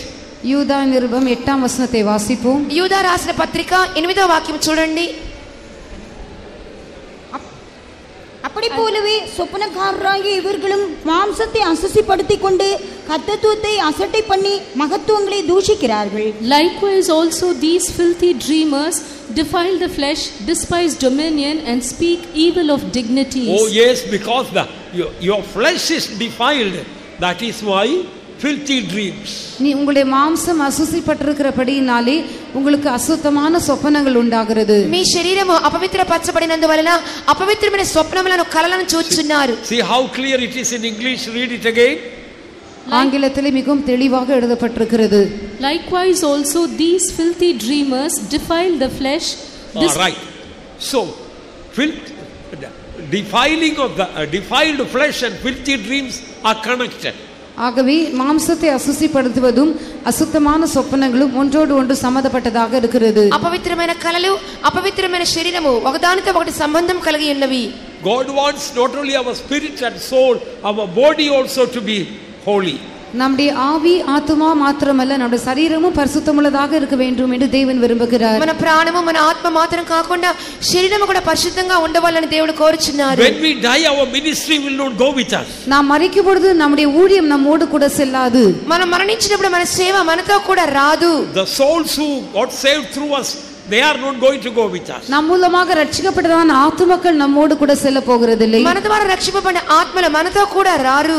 No great ministry is going to go with us. எந்த பெரிதான ஊழியமும் நம்மோடு கூட செல்வதில்லை. ఎటువంటి గొప్ప సేవైనా సరే మనతో కూడా రానేరదు. Our life will go. நம்முடைய ஜீவியமே நம்மோடு கூட செல்லும். మన జీవితమే మనతో వచ్చును. The holy life will go. பரிசுத்தமுள்ள ஜீவியம் நம்மோடு கூட செல்லும். పరిశుద్ధమైన జీవితమే మనతో వచ్చును. So those who live a holy life, the last day will be festival day. ஆகவே பரிசுத்தமுள்ள ஜீவியம் செய்கிறவர்களுக்கு கடைசி நாள் பண்டிகையின் நாளாக இருக்கும். పరిశుద్ధమైన జీవితం చేసే వారికి చివరి దినము పండుగ దినముగా ఉండును. That will be the happiest day. அது மிகவும் சந்தோஷமான நாளாக இருக்கும். అది అధికమైన సంతోషం గల దినముగా ఉండును. That will be the best day of our life. அதுவே நம்முடைய ஜீவியத்தின் மிக சிறந்த நாளாக இருக்கும். అదే మన జీవితం యొక్క శ్రేష్టమైన దినముగా ఉండును. If we don't love holiness, you have always fear of death, fear of sickness, fear of the devil, fear of hell. நீங்கள் இப்படிப்பட்டதான பரிசுத்தம் உள்ளவர்களாக இல்லாமற் போவீர்கள் என்றால் எப்பொழுதுமே உங்களுக்கு மரணத்தின் பயம் காணப்படும். நீங்கள் பிசாசை கண்டு பயப்படுவீர்கள், வியாதியை கண்டு பயப்படுவீர்கள், மற்ற எல்லா காரியங்களையும் கண்டு பயப்படுகிறவர்களாக இருப்பீர்கள். మీరు పరిశుద్ధత గురించిన ప్రేమ లేనట్లయితే మీలో మరణ భయము, వ్యాధి భయము, నరక భయము, సాతాను భయము మీలో కలుగుచుండును. Why we want to live such a miserable life? ஏன் நாம் இப்படிப்பட்டதான நிர்பந்தமான ஜீவியத்தை செய்ய வேண்டும்? ఎందువల్ల అటువంటి దౌర్భాగ్యమైన జీవితాన్ని మనం చేయాలి? Even if we live a short life, let us live a holy life and die rather than living a filthy life living another 100 years. நாம் குறுகிய நாட்கள் ஜீவித்தாலும் பரிசுத்தமாக ஜீவிக்க வேண்டும். 100 வருஷம் ஜீவித்து அசுத்தமாக ஜீவிப்பதை பார்க்கிலும் కురుగియ నాள் జీవితాலும் పరిశుద్ధంగా జీవిక வேண்டும். అపవిత్రమైన జీవితము చేస్తూ 100 సంవత్సరాలు జీవించే దానికంటే పరిశుద్ధమైన జీవితము చేసి కొంచెం దినములు జీవించినట్లయితే చాలును. How do you know you love holiness? எப்படி நீங்கள் பரிசுத்தத்தை சிநேகிக்கிறீர்கள் என்பதை அறிந்து கொள்ள முடியும். పరిశుద్ధతను ప్రేమించున్నానని చెప్పి ఎలా గ్రహించుకోగలుగుతున్నారు? Even if somebody will spit on your face, you will take it. This is for my sanctification. யாராகிலும் உங்கள் முகத்தினில் துப்பினாலும் கூட இதுவும் என்னுடைய பரிசுத்தமாகுதலுக்காகவே கர்த்தர் அனுமதித்தார் என்று எடுத்துக்கொள்வீர்கள். ఎవరైనా మీ ముఖం మీద ఉమ్మి వేసినా కూడా ఇది కూడా దేవుడు నన్ను పరిశుద్ధపరచుటకు అనుమతించినారు అని తీసుకుంటారు. Any problems come in the faith home, they may fight and quarrel with you. It doesn't bother you. இந்த விசுவாச வீட்டிலே எந்த விதமான பிரச்சனைகள் உண்டானாலும் மற்றவர்களிடத்திலே சண்டை போட்டாலும் பிரச்சனைகளை செய்தாலும் உங்களுக்கு அதனால் எந்த பாதிப்பும் ஏற்படுவதில்லை. విశ్వాస గృహమందు ఎటువంటి పోట్లాట్లు కలహములు జరిగినప్పటికీ అది ఏది కూడా మిమ్మల్ని ఏమాత్రము బాధించనేరదు. Why do you ask for transfer? Why do you pray for transfer? You don't love holiness at all. நீங்கள் ஏன் மாற்றம் வேண்டும் என்று கேட்கிறீர்கள்? ஏன் மாற்றம் வேண்டும் என்று ஜெபிக்கிறீர்கள்? நீங்கள் பரிசுத்தத்தை சிநேகிப்பதே இல்லை. ఒక మార్పు కావాలని చెప్పి ఎందుకు ప్రార్థిస్తున్నారు అడుగుతున్నారు? మీరు పరిశుద్ధతను ఏమాత్రము ప్రేమించనందువల్లనే. Why do you pray for transfer? ஏன் நீங்கள் மாற்றம் வேண்டும் என்று ஜெபிக்கிறீர்கள்? ఒక ట్రాన్స్ఫర్ కోసం ఎందుకు ప్రార్థిస్తున్నారు? Your heart has no desire for purity. உங்களுடைய இதயத்திலே தூய்மையை பற்றிதான எந்த விதமான வாஞ்சையும் இல்லை. మీ హృదయంలో పరిశుద్ధతను గురించిన వాంఛ లేనందువల్లనే. God is keeping you there to sanctify you. கர்த்தர் உங்களை பரிசுத்தப்படுத்தும்படியாக அங்கே வைத்திருக்கிறார். దేవునిని పరిశుద్ధపరచడానికి అక్కడ ఉంచుచున్నారు. God has given that pastor, that brother in charge to sanctify you. அந்த பாஸ்டரையோ அந்த பொறுப்பான சகோதரனையோ உங்களை சுத்திகரிக்கும்படியாக கர்த்தர் தந்திருக்கிறார். ఆ పాస్టర్ని ఆ బ్రదర్ని మిమ్మల్ని పరిశుద్ధపరచడానికి ఉంచుచున్నారేమో. God allowed that problem in that faith home to sanctify you. கர்த்தர் அந்த விசுவாச வீட்டிலே உங்களை சுத்திகரிக்கும்படியாகவே அந்த பிரச்சனையை அனுமதித்திருக்கிறார். మిమ్మల్ని శుద్ధీకరించడానికి దేవుడు ఆ విశ్వాస గృహమందు ఒక సమస్యను కలుగచేయుచున్నారేమో. But you don't love holiness, so you want to run away from the problem. ஆனால் நீங்கள் பரிசுத்தத்தை சிநேகிப்பதில்லை, ஆகவே அந்த பிரச்சனையை விட்டு நீங்கள் ஓடி போகும்படியாக விரும்புகிறீர்கள். కానీ మీరు పరిశుద్ధతను ప్రేమించనందువలన ఆ సమస్య నుండి పారిపోవాలనుకుంటున్నారు. If you have a problem in the faith home, difficulty, if you love holiness, you will say, Lord, don't transfer me from here till your sanctification is done in my life through that. நீங்கள் மெய்யாகவே பரிசுத்தத்தை சிநேகிக்கிறவர்களாக இருப்பீர்கள் என்றால் இப்படிப்பட்டதான பிரச்சனைகளும் குழப்பங்களும் ஏற்படும் பொழுது கர்த்தாவே இந்த இடத்திலிருந்து நீர் என்னை மாற்ற வேண்டாம், உம்முடைய பரிசுத்தமாகுதலின் கிரி எனக்குள்ளே பூர்ணமாகும் வரையிலும் என்னை இங்கேயே வைக்க வேண்டுமே என்று சொல்லி நீங்கள் ஜெபிப்பீர்கள். మీరు నిజంగా పరిశుద్ధతను ప్రేమించినట్లయితే సమస్యల మధ్యలో ఉంటున్నప్పుడు అక్కడ నుండి మీరు వెళ్ళిపోవడానికి ప్రయత్నించరు గాని ప్రభువా నీకు పరిశుద్ధపరచబడే క్రియ పూర్ణంగా నాలో జరుగునంత వరకు ఇక్కడే ఉంచు ప్రభువా అని ప్రార్థిస్తారు. You may pray and ask for a transfer, you may get it, but I tell you, the problem that you are facing is not outside, it's inside. நீங்கள் ஜெபித்து ஒருவேளை உங்களுக்கு மாற்றம் கிடைக்கக்கூடும், ஆனால் நான் உங்களுக்கு சொல்ல விரும்புகிற காரியம் என்னவென்றால் பிரச்சனை வெளியே இல்லை, பிரச்சனை உங்களுக்குள்ளே இருக்கிறது. మీరు కూడా ప్రార్థించుకొని ఒక ట్రాన్స్ఫర్ అడిగి వెళ్ళిపోవచ్చు కానీ సమస్య అనేది బయట లేదు, మీ హృదయంలోనే ఉన్నది. When you try to run away from problem is running with you because problem is in your heart. நீங்கள் பிரச்சனைகளை விட்டு ஓடும்படியாக பிரயாசப்படும் பொழுது அந்த பிரச்சனைகள் உங்களோடு சேர்ந்து ஓடுகிறது. ஏனென்றால் பிரச்சனை உங்கள் இருதயத்துக்குள் தான் இருக்கிறது. సమస్యను విడిచి పారిపోవచ్చున్నామని చెప్పి అనుకొనిచున్నాము కానీ కాదు, సమస్య మనతోనే వచ్చున్నది. ఎందువల్లంటే ఆ సమస్య మనలోనే ఉన్నది. If you really love holiness, you will never pray for transfer, you will never ask for a transfer. நீங்கள் மெய்யாகவே பரிசுத்தத்தை சிநேகிப்பீர்கள் என்றால் ஒருபோது மாற்றம் வேண்டும் என்று ஜெபிக்க மாட்டீர்கள், மாற்றம் வேண்டும் என்று நீங்கள் கேட்கவும் மாட்டீர்கள். నిజంగా మీరు పరిశుద్ధతను ప్రేమించేవారైతే ఒక మార్పు కావాలని ప్రార్థించరు, అడుగరు. You may get a transfer and go, but God will never be able to sanctify you. நீங்கள் ஒருவேளை மாற்றத்தை கேட்டு நீங்கள் பெற்றுக்கொண்டு சென்று விடலாம், ஆனால் ஒருபோதும் கர்த்தரால் உங்களை சுத்திகரிக்க முடியாது. మీరు ఒక ట్రాన్స్ఫర్ అడిగో పొందుకొని వెళ్ళిపోవచ్చు కానీ ప్రభు మిమ్మల్ని ఏమాత్రం పరిశుద్ధపరచలేరు. Repent and ask forgiveness from the Lord in the past if you prayed or asked for transfer. கடந்த காலங்களிலே மாற்றம் வேண்டும் என்று நீங்கள் கேட்டிருந்தால், அதற்காக நீங்கள் ஜெபித்திருந்தால், இப்பொழுது தேவ சமூகத்தில் அதற்காக மனஸ்தாபப்பட்டு கர்த்தரிடத்திலே மன்னிப்பை கேளுங்கள். మీరు గడిచిన దినములలో ఒక స్థలం మార్పు కొరకు ప్రార్థించినట్లయితే, మీరు అడిగినట్లయితే మీరు దేవునికి సన్నిధానంలో పశ్చాత్తాపడి మారు మనసు పొందండి. What do you want? Do you want your problem to be gone or holiness to be bestowed upon you. உங்களுக்கு என்ன தேவை? உங்களுடைய பிரச்சனைக்கு முடிவு உண்டாக வேண்டுமா அல்லது உங்களுக்குள்ளே பரிசுத்தமாகுதல் உண்டாக வேண்டுமா? మీకు ఏది కావాలనో, మీకు సమస్యకు ముగింపు కావాలనా లేదా పరిశుద్ధత మీలో కుమ్మరించబడవలెనా? Oh, my heart is full. I don't know what word to express that we must love purity as never before. என்னுடைய இருதயம் நிரம்பி வடிகிறது. இதை எந்த வார்த்தைகளால் சொல்ல வேண்டும் என்று எனக்கு தெரியவில்லை. நம்முடைய இருதயங்களை எல்லாம் பரிசுத்தத்தினாலே இதுவரையிலும் இல்லாத அளவுக்கு நிரம்பி வடிய வேண்டும். నా హృదయము పొంగుచున్నది, నేను ఎలా చెప్పవాలో తెలియట్లేదు. గతించిన కాలం అంటే ఈ దినములలో మనకు పరిశుద్ధత గురించినటువంటి వాంఛ అధికమవ్వలెను. Why you want to become a pastor or an elder or an in charge brother or in charge sister? It's because you don't love purity.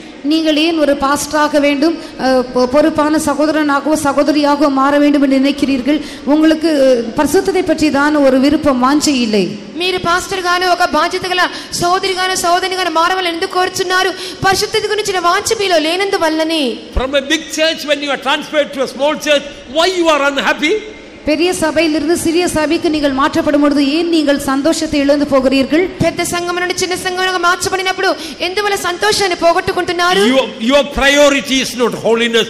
Your priority is the honor in the world. நீங்கள் பரிசுத்தத்திற்கு முக்கியத்துவம் கொடுக்கவில்லை, உலகத்திலே கனத்தை பெற்றுக்கொள்ள வேண்டும் என்பதற்கு நீங்கள் முக்கியத்துவத்தை கொடுத்திருக்கிறீர்கள். మీరు పరిశుద్ధతకు ప్రాముఖ్యతనిచ్చడం లేదు, కానీ లోకములో ఘనతను పొందాలని దానికి ప్రాముఖ్యతనిస్తున్నారు. Stand for holiness. பரிசுத்தத்துக்காக நில்லுங்கள். పరిశుద్ధత కొరకు నిలబడండి. Live for holiness. பரிசுத்தத்துக்காக ஜீவியுங்கள். పరిశుద్ధత కొరకు జీవించండి. Fight for holiness. பரிசுத்தத்துக்காக போராடுங்கள். పరిశుద్ధత కొరకు పోరాడండి. Die for holiness. பரிசுத்தத்துக்காக மரித்து விடுங்கள். పరిశుద్ధత కొరకు మరణించండి. Shall we praise God for that? அதற்காக நாம் ஸ்தோத்திரம் பண்ணுவோம். కొరకై స్తోత్రించుదాము. స్తోత్రం. Oh, love taken of the rod, son of the rod, take it up, taken of the rod. Hallelujah, hallelujah, hallelujah, hallelujah, hallelujah, hallelujah, hallelujah, hallelujah, hallelujah. Come on, let the spirit of holiness come upon us. பரிசுத்தமுள்ள ஆவி நம்மேல் இறங்கி வரட்டும். పరిశుద్ధమైన ఆత్మ మనపైకి దిగిరానివ్వండి. Our God is faithful, he will do it. நம்முடைய தேவன் உண்மையுள்ளவர், அவர் அப்படியே செய்வார். మన దేవుడు నమ్మకస్తుడు, ఆయన ఆ He రీతిగా will make us like him. அவர் தம்மை போல நம்மை மாற்றுவார். మనల్ని తనవలే మార్చును. Believe that. அதை விசுவாசியுங்கள். అది విశ్వసించండి. Our God will sanctify us. நம்முடைய தேவன் நம்மை சுத்திகரிப்பார். మన దేవుడు మనల్ని శుద్ధీకరించును. He will make us like him. அவர் தம்மை போல நம்மை மாற்றுவார். మనల్ని తనవలే మార్చును. Believe and praise God. அதை விசுவாசித்து ஸ்தோத்திரம் பண்ணுவோம். విశ్వసించి స్తోత్రించుదాము. Praise the Lord, praise the Lord, praise the Lord, praise the Lord. Praise the Lord, praise the Lord, praise the Lord, praise the Lord. Praise the Lord, praise the Lord, praise the Lord, praise the Lord. Praise the Lord, praise the Lord, praise the Lord, praise the Lord. Praise the Lord, praise the Lord, praise the Lord, praise the Lord, praise the Lord. Now itself, let the Lord start a new work of holiness in my life and in your life. இப்பொழுது தானே பரிசுத்தமாகுதலின் ஒரு புது கிரியையை கர்த்தர் உங்கள் ஜீவியத்திலும் என்னுடைய ஜீவியத்திலும் ஆரம்பிக்கட்டும். ఇప్పుడే మీ జీవితంలోను నా జీవితంలోను పరిశుద్ధత గురించి ఒక నూతనమైన క్రియ ప్రభువు ప్రారంభించనివ్వండి. Don't condemn yourself. உங்களை நீங்களே குற்றவாளிகளாக தீர்த்துக் கொள்ள வேண்டாம். మిమ్మల్ని మీరే దోషులుగా ఎంచుకొనవద్దు. God did not take away earlier from the earth from us. From the earth the Lord did not take us away. கர்த்தர் இந்த பூமியிலிருந்து நம்மை எடுத்துக்கொள்ளவில்லை. ప్రభు ఈ భూలోకం నుండి మనల్ని తీసివేయలేదు. God is giving us a chance to live a holy life. பரிசுத்தமான ஜீவியம் செய்யும்படியாக கர்த்தர் ஒரு தருணத்தை நமக்கு தருகிறார். పరిశుద్ధమైన జీవితం చేసే తరుణాన్ని ప్రభు మనకి ఇస్తున్నారు. Take hold of this chance. இந்த தருணத்தை நீங்கள் பிடித்துக் கொள்ளுங்கள். ఈ తరుణములను చేపట్టండి. Come on, cry out to God for purity. தூய்மைக்காக கர்த்தரை நோக்கி கூக்குரலிடுங்கள். పరిశుద్ధత కొరకు దేవుని చూచి మొర్ర పెట్టండి. Hallelujah. Hallelujah. Hallelujah. Hallelujah. Hallelujah. Hallelujah. Hallelujah. Hallelujah. Hallelujah. Hallelujah. Hallelujah. Hallelujah. Hallelujah. Amen. Amen. Amen. Amen. Amen. Amen. Amen. Amen. Amen. Amen.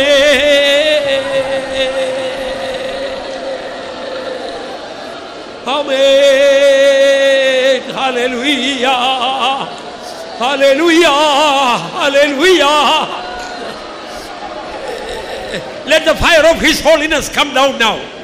அவருடைய பரிசுத்தத்தின் அக்கினி இப்பொழுது இறங்கி வரட்டும். ఆయన పరిశుద్ధమైన అగ్ని దిగి రానివ్వండి. Just 1 or 2 minutes, let the fire of holiness come down upon me and upon you and consume every sin out of our life. Pray, pray. 1-2 நிமிடங்கள் அந்த பரிசுத்தத்தின் அக்கினி உங்கள் மேலும் என் மேலும் வந்து இறங்கி பாவமான எல்லாவற்றையும் நம்முடைய ஜீவிதத்தில் சுட்டெரிக்கும்படியாக நாம் ஜெபம் பண்ணுவோம். మన జీవితంలో పాపమైన కాలంలో శుద్ధీకరించే నిమిత్తము మన మీద పరిశుద్ధమైన అగ్ని దిగి వచ్చినట్లుగా మనం ప్రార్థించుదాము. Amen.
Amen. Lord, do it in me, oh God, do it in me, oh God. Amen. Amen. Amen. Amen. Amen. Amen. Amen.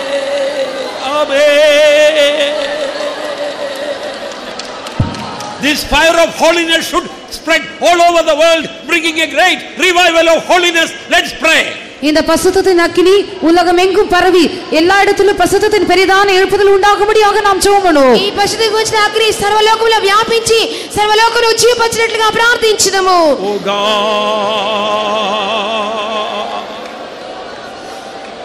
Amen, Lord, we pray. Amen, Lord, we pray. Amen, Lord, we pray. Send the revival of holiness, oh God. All over the world, send it, oh God, send it, oh God, send it, oh God, send it, oh God. Amen. Amen. Amen. For answering our prayers, let us praise God. நம்முடைய ஜெபங்களுக்கு கர்த்தர் பதில் தந்தபடியினால் நாம் ஸ்தோத்திரம் பண்ணுவோம். మన ప్రార్థనలకు ప్రభు బదులిచ్చినారు గనుక స్తోత్రించుదాము. Praise the Lord, praise the Lord, praise the Lord, praise the Lord, praise the Lord, praise the Lord. By the grace of God, He will sanctify us and will take us to Zion, for that we will praise God. கர்த்தர் தம்முடைய கிருபையினாலே நம்மை சுத்திகரித்து நம்மை சீயோனிலே கொண்டு போய் சேர்ப்பார். அதற்காக நாம் ஸ்தோத்திரம் பண்ணுவோம். దేవుని కృపను బట్టి దేవుడు మనల్ని పరిశుద్ధపరిచి సియోనులో చేర్చుదురు. దాని కొరకై స్తోత్రించుదాము. Praise the Lord, praise the Lord, praise the Lord, praise the Lord, praise the Lord, praise the Lord, praise the Lord. அன்பான பிதாவே, இந்த நல்ல தருணத்துக்காய் ஸ்தோத்திரம். எங்களுடைய ஊழியக்காரை எல்லாம் இயேசுவை போல மாற்றி விடுவோம் ஆண்டவரே. எங்களுடைய பேச்சோம் எல்லாம் பரிசுத்த வீடுகளாய் இருக்கட்டும் ஆண்டவரே. எல்லாவரும் பரிசுத்தவான்களாய் காணப்பட உதவி செய்ய வேண்டுமே. எங்களுடைய கடைசி நாள் ஆனந்த பாக்கிய நாளாய் மாற்றும் இயேசுவின் நாமத்தில். Let's praise God. நாம் ஸ்தோத்திரம் பண்ணுவோம். Praise the Lord, praise the Lord, praise the Lord, praise the Lord, praise the Lord, praise the Lord. Now may the grace of our Lord Jesus Christ the love of God and the sweet fellowship of the Holy Spirit rest and abide with us all now and until the Lord returns in glory. One thing I want to remind about money.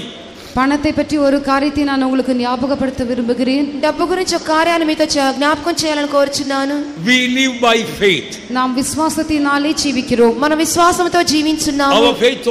Our houses are called faith homes. நம்முடைய வீடுகள் விசுவாச வீடுகள் என்று அழைக்கப்படுகின்றன. మన గృహములు విశ్వాస గృహములుగా పిలువబడుచున్నవి. Even if there is a great need of money for building or faith home building, never mention the need of money to anyone. கட்டிடத்தை கட்டும்படியாக விசுவாச வீடுகளை கட்டும்படியாகவோ அதிகமான பணம் தேவைப்பட்டாலும் பணத்தை பற்றி உங்களை வாயை திறந்து ஒருவரிடத்திலும் தயவு செய்து சொல்ல வேண்டாம். విశ్వాస గృహములను కట్ట నిమిత్తమును పెద్ద కట్టడాలు కట్టాలంటే కూడా గొప్ప మొత్తం మీకు కావాలంటే కూడా ఏ మాత్రమే నోరు తెరిచి ఎవరికి కూడా మీరు ఎవరిని అడగవద్దు. Even don't give an item to the believers. Pray for the building work. Still we need money. Don't mention the need of money. கட்டட வேலைக்கு அதிகமாக பணம் தேவைப்படுகிறது, அதற்காக ஜெபியுங்கள் என்று சொல்லி ஜெப குறிப்பை கூட நீங்கள் விசுவாசிகளுக்கு கொடுக்க கூடாது. பண தேவையை பற்றி நீங்கள் ஒருபோதும் பேசவே கூடாது. కట్టడ పని గురించి మనకి ఇంత డబ్బు అవసరమై ఉన్నదని చెప్పి ఏ మాత్రమే విశ్వాసులకు చెప్పకూడదు, ప్రార్థించమని కోరకూడదు. Never give a prayer subject for money. பணத்திற்காக ஜெபிக்கும்படியாக ஜெப குறிப்பை நீங்கள் சொல்லவே வேண்டாம். డబ్బు కొరకు ప్రార్థించమని చెప్పి ప్రార్థన అంశాన్ని వారికి మీరు చెప్పకూడదు. Suppose building work is going on, you don't have money. ஒருவேளை கட்டிட வேலை நடக்கிறது, உங்களுக்கு பணம் இல்லை என்று வைத்துக் கொள்ளுங்கள். ఉదాహరణగా కట్టడ పని జరుగుతున్నది, మీ చేతిలో డబ్బు లేదనుకోండి. One believer is coming and asking you, brother pastor, do you have money? ஒரு விசுவாசி உங்களிடத்தில் வந்து பிரதர் பாஸ்டர் உங்களிடத்தில் பணம் இருக்கிறதா என்று கேட்கிறார் என்று வைத்துக் கொள்ளுங்கள். ఒక విశ్వాసి మీ యొద్దకు వచ్చి బ్రదర్ గారు పాస్టర్ గారు మీ యొద్ద డబ్బు ఉన్నదా అని అడిగినట్లయితే you should never say no, I don't have money. இல்லை என்னிடத்தில் பணம் இல்லை என்று நீங்கள் ஒருபோதும் சொல்லக்கூடாது. లేదు నా దగ్గర డబ్బు లేదని ఏమాత్రం మీరు చెప్పకూడదు. Even if you don't have money, you must say I have faith. நீங்கள் உங்களுக்கு பணம் இல்லாமல் இருந்தாலும் எனக்கு விசுவாசம் இருக்கிறது என்று சொல்ல வேண்டும். మీలో డబ్బు లేనప్పటికీ నాలో విశ్వాసం ఉంది అని చెప్పవలెను. God has been faithful all the time. கர்த்தர் எப்பொழுதுமே உண்மையுள்ளவராகவே இருந்திருக்கிறார். దేవుడు ఎల్లప్పుడూ నమ్మదగిన వారై ఉన్నారు. God will never fail us. கர்த்தர் ஒருபோதும் என்னை கைவிட மாட்டார். దేవుడు ఏమాత్రం నా చేయి విడిచిపెట్టరు. Directly or indirectly, never mention the need of money to the people. If that is so, your faith is finished. நேரடியாகவோ மறைமுகமாகவோ எந்த விதத்திலும் உங்கள் பண தேவையை பற்றி விசுவாசிகளிடத்தில் நீங்கள் சொல்ல வேண்டாம். நீங்கள் அவ்விதமாக சொன்னால் அத்துடன் உங்களுடைய விசுவாசம் முடிந்து போனது. నేరుగానో వేరొక రీతిగానో ఏ మాత్రం కూడా మీరు డబ్బు కావాలని చెప్పి ఎవరితోనూ చెప్పకూడదు. అలా చెప్పినట్లయితే మీ విశ్వాసం ముగించబడినట్లే. You know the church where Pastor Carland is ministering in Canada. கனடாவிலே பாஸ்டர் கார்லண்ட் அவர்கள் ஊழியம் செய்கிறதான சபையிலே కెనడాలో పాస్టర్ కార్లండ్ గారు సేవ చేస్తున్నప్పుడు recently we bought a huge property, about 5 acres of land with so many buildings. All the needs are there met right in the heart of the city. சமீபத்திலே அந்த பட்டணத்தின் மைய பகுதியிலே ஒரு 5 ஏக்கர் நிலம், அதிலே அதிக கட்டடங்கள் எல்லாமே நமக்கு இருக்கிறது. அவ்வளவு பெரிதான இடத்தை நாம் வாங்கினோம். సరిగా పట్టణంకి మధ్యలో మనకి 5 ఎకరాల భూమి కొనుకొని ఉన్నాము. దానిలోనే మనకు అవసరమైనటువంటి కట్టడాలు అన్ని కూడా కలిపినటువంటి పెద్ద స్థలముగా ఉంటున్నది. Indian money, crores of rupees, not lakhs, crores of rupees. இந்திய பணத்தை நாம் எடுத்துக்கொள்வோம் என்றால் அதற்குரியதான விலை கிரயம் லட்சங்கள் அல்ல, பல கோடிகள். మన ఇండియా డబ్బులో చూసినట్లయితే దానికి విలువ కోట్ల కొలదై ఉన్నది. They never mention the need of money any time in the church. ஒருபோதும் பணத்தின் தேவையை பற்றி அவர்கள் சொல்லவே இல்லை. ఎన్నడూ కూడా వారి సంఘములో డబ్బు అవసరమని చెప్పి ఉండలేదు. Directly or indirectly never told, and all the money is already paid. நேரடியாகவோ மறைமுகமாகவோ ஒருபோதும் அதை பற்றி சொல்லவே இல்லை. எல்லா பணத்தையும் நாம் செலுத்தி விட்டோம். నేరుగానో ప్రత్యక్షముగానో పరోక్షముగానో డబ్బు కావాలని చెప్పలేదు. ఇప్పుడు వారు డబ్బంతని చెల్లించి దాన్ని కొని ఉన్నారు. Still we are not moved into the place. இன்னும் அந்த இடத்திற்கு நாம் அங்கே போய் தங்கும்படியாக போகவில்லை. ఇంకను ఆ క్రొత్త స్థలమునకు వెళ్ళి మనం చేరలేదు. But before moving in, we paid all the money. ஆனால் அங்கே குடியிருக்க போவதற்கு முன்பாகவே எல்லா பணத்தையும் நாம் கொடுத்து முடித்து விட்டோம். ఆ స్థలమునకు వెళ్ళటకు ముందుగానే డబ్బంతటిని మనం చెల్లించి ఉన్నాము. Even if a believer will come and tell you, no pastor, you don't need to mention, I will go around, tell the believers and collect the money and bring, tell no. ஒரு விசுவாசி உங்களிடத்திலே வந்து, pastor நீங்கள் போய் யாரிடத்திலும் கேட்க வேண்டாம், நான் போய் எல்லோரிடத்திலும் சொல்லி நான் பணத்தை வாங்கி கொண்டு வருகிறேன் என்று சொன்னாலும் நீங்கள் வேண்டாம் என்று சொல்ல வேண்டும். పాస్టర్ గారు మీరు వెళ్ళక్కర్లేదు, కనీసం నేనన్నా వెళ్ళి అందరి దగ్గర డబ్బు సేకరిస్తానని చెప్పి ఒక విశ్వాసం మీద చెప్పినట్లయితే మీరు వద్దు అని చెప్పవలెను. During Pastor Paul's time, one worker allowed the believers to collect the money. For that, Pastor Paul disciplined that worker. Pastor பால் அவர்களுடைய நாட்களிலே ஒரு ஊழியக்காரர் விசுவாசிகள் போய் விதமாக பணத்தை சேகரித்து வரும்படியாக அனுமதித்தார்.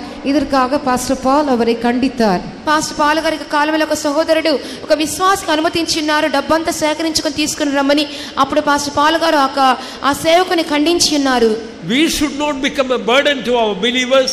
We must be only a blessing to our believers. நாம் நம்முடைய விசுவாசிகளுக்கு பாரமாக மாறக்கூடாது, அவர்களுக்கு ஆசீர்வாதமாகவே நாம் இருக்க வேண்டும். మనము మన విశ్వాసులకు భారముగా మారకూడదు, కానీ ఆశీర్వాదకరంగా మారవలెను. Don't expect money from the believers. விசுவாசிகளிடத்திலிருந்து பணத்தை எதிர்பார்க்க வேண்டாம். విశ్వాసుల యొద్ద నుండి డబ్బును ఎదురు చూడవద్దు. Our God is a faithful God. நம்முடைய தேவன் உண்மையுள்ள தேவன். మన దేవుడు నమ్మకస్తుడై ఉన్నారు. Let me tell you one secret. நான் ஒரு ரகசியத்தை உங்களுக்கு சொல்லட்டும். ఒక రహస్యాన్ని చెప్పనివ్వండి. I never told anybody. நான் ஒருவிடத்திலும் சொன்னதும் இல்லை. నేను ఇప్పటి వరకు ఎవరితోనూ చెప్పలేదు. There were number of times we faced a crisis for money in this place. இந்த இடத்திலே எத்தனையோ சந்தர்ப்பங்களிலே பணம் இல்லாமல் நாங்கள் கஷ்டப்பட்டதுண்டு. ఈ స్థలమందు అనేక పర్యాయములు కష్టపట్టது இல்ல, அப்படி அல்ல. We faced a crisis for money. డబ్బు కొరతను ఎదుర్కొని ఉన్నాము. பணத்திற்காக நாங்கள் கஷ்டப்பட்டதுண்டு. ஐயோ, அடியந்திரமாய் பணம் தேவையான அப்படிப்பட்ட சூழ்நிலை வந்தது. அதிகமான பணம் தேவைப்பட்டதான சூழ்நிலை வந்தது. But God wonderfully what we need is not lakhs of rupees. Sometimes we need crores of rupees. தேவையானது லட்சக்கணக்கான ரூபாய் அல்ல, சில சமயங்களிலே கோடிக்கணக்கான பணம் தேவைப்பட்டது. లక్షల కొలదిగా కోట్ల కొలది డబ్బు మాకు అవసరమై ఉండెను. Our God is your God. எங்களுடைய தேவன் உங்களுடைய தேவனாகவும் இருக்கிறார். మా దేవుడే మీ దేవుడై ఉన్నారు. So, do you know in the past beginning of days, our faith home, they didn't have food to eat, number of days. எத்தனையோ நாட்களாக ஆரம்ப காலங்களிலே நம்முடைய விசுவாச வீட்டிலே புசிக்கிறதற்கு ஆகாரம் கூட இல்லாமல் இருந்ததுண்டு. ప్రారంభ దినములలో మన విశ్వాస గృహంలో చూచినప్పుడు కనీసము తినుటకు కూడా ఆహారం లేని పరిస్థితి ఉండెను. And the neighbors will come to know for number of days, no smoke going from the kitchen, so they will come to know the faith home people are starving. பக்கத்து வீட்டார் விசுவாச வீட்டிலிருந்து எந்த புகையும் எழும்பாதது நிமித்தமாக விசுவாச வீட்டிலே ஆகாரம் இல்லாமல் பட்டினியாக இருக்கிறார்கள் என்பதை அவர்கள் அறிந்து கொள்வார்கள். ఇరుగు పొరుగు వారు ఈ విశ్వాస గృహంలో ఎటువంటి పొగ బయటికి రావట్లేదే, వీరు పస్తుతో ఉన్నారని చెప్పి గ్రహించుకునేవారు. During the starvation time, our elder sisters in the kitchen, they will put some paper or something, some firewood in the oven and light it so that smoke may go from the kitchen, so that outsiders will not come to know that we are starving. இவ்விதமாக பட்டினியாக இருக்கிறதான நாட்களிலே மற்றவர்கள் வெளியில் இருக்கிறவர்கள் நாம் பட்டினியாக இருக்கிறோம் என்பதை அறிந்து கொள்ளாதபடிக்கு அங்கிருந்ததான மூத்த சகோதரிமார் அவர்கள் அடுப்பிலே விறகை வைத்து வெறுமையாக தீ எரித்து அதன் மூலமாக புகை எடுப்பது உண்டு. పస్తుగా ఉన్న దినములలో ఇతరులు వారు పస్తుగా ఉన్నారని చెప్పి తెలుసుకొనకుండా నిమిత్తము వారు పొయ్యిలో ఏదైనా కాగితాలు గాని ఆకులు గాని వేసి పొగను రప్పించేవారు. If there is a need for money, please ask us. We will be happy. Whatever little way we can help, we will help you. But don't let the believers come to know. உங்களுக்கு பணம் தேவைப்பட்டால் அதை எங்களிடத்திலே கேளுங்கள், எங்களால் முடிந்த அளவுக்கு சிறிய விதத்திலே நாங்கள் உங்களுக்கு உதவி செய்வோம். ஆனால் தயவு செய்து விசுவாசிகளிடத்திலே பணம் வேண்டும் என்று கேட்க வேண்டாம். మీకు డబ్బు అవసరమైతే మమ్మల్ని అడగండి, ఏదైనా కొంచెం రీతిలో సహాయం చేయగలము, కానీ విశ్వాసులు మాత్రం ఏమాత్రం మీరు అడగవద్దు. Don't send convention notice to foreign believers. நீங்கள் வெளிநாட்டில் இருக்கிறதான விசுவாசிகளுக்கு உங்களுடைய கன்வென்ஷன் நோட்டீஸை அனுப்ப வேண்டாம். మీ కన్వెన్షన్ నోటీసులను విదేశంలో ఉన్న విశ్వాసులకు పంపించవద్దు. When building work is going on, don't write letters to the foreign believers telling the building work is going on, pray. இந்த இடத்திலே கட்டட வேலை நடக்கிறது, இதற்காக தயவு செய்து ஜெபியுங்கள் என்று சொல்லி கட்டட வேலை நடக்கிறதான நேரங்களிலே வெளிநாட்டில் இருக்கிறதான விசுவாசிகளுக்கு கடிதம் எழுத வேண்டாம். మా దగ్గర కట్టడ పని జరుగుతున్నది కాబట్టి ప్రార్థించమని చెప్పి విదేశంలో ఉన్న విశ్వాసులకు దయచేసి ఉత్తరములను రాయవద్దు. My God shall supply all your need of the riches in glory. தேவன் தம்முடைய மகிமையின் ஐஸ்வரியத்தின்படி உங்களுடைய எல்லா தேவைகளையும் உங்களுக்கு தருவார். నా దేవుడు తన యొక్క మహిమైశ్వర్యము చొప్పున మీ సమస్త అవసరతలను తీర్చును. For helping us, let's praise God. நமக்கு கர்த்தர் உதவி செய்யும்படியாய் ஸ்தோத்திரம் பண்ணுவோம். దేవుడు మనకు సహాయం చేయుచున్నారు కనుక స్తోత్రించుదాము. Praise the Lord, praise the Lord, praise the Lord, praise the Lord, praise the Lord, praise the Lord, praise the Lord. Hallelujah.